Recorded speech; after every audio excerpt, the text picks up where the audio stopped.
Hello बच्चों, पतंग कविता का सार देखिए। आलोक धनवा द्वारा रचित पतंग कविता उनके काव्य संग्रह दुनिया रोज बनती है से लिया गया है।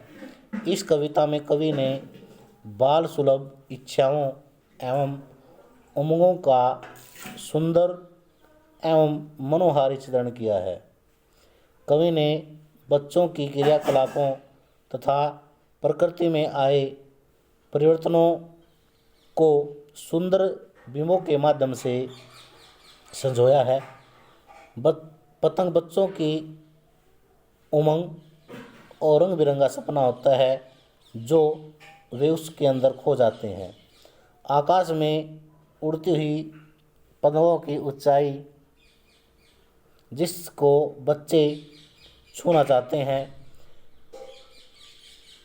कविता में कवि इस पतंग के माध्यम से एक नई दुनिया के विषय में बताना चाहता है, जहां शरद ऋतु का चमकीला सौंदर्य, तितलियों की रंगीन दुनिया है।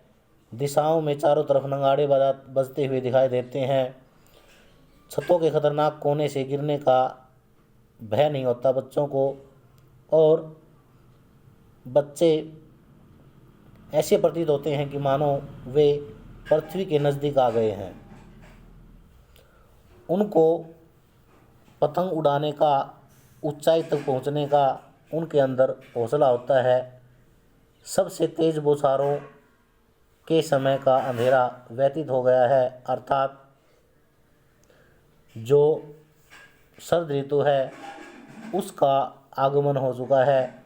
और कवि ने शरद ऋतु का आगमन खरगोश की आंखों के समान लाल लालिमा से युक्त उसको बताया है, मानवीकरण किया है कवि ने कि शरद ऋतु जो है वह नई चमकदार साइकिल को लेकर के तेज गति से घंटी बजाते हुए चलता हुआ आ रहा है। इसके साथ साथ शरद ऋतु में आकाश सुंदर और मुलायम दिखाई देता है, ताकि बच्चे अच्छी प्रकार से पतंग उड़ा सकें। पतंग जिसे दुनिया की सबसे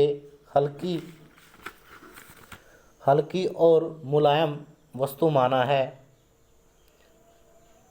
जिससे कि बच्चे आकाश में पतंग उड़ा सके, तथा कवि ने बच्चों की कोमलता के विषय में बताया है कि बच्चे बचपन से ही कपास के समान कोमल होते हैं और उनके अंदर किसी प्रकार का कोई छल कपट नहीं होता।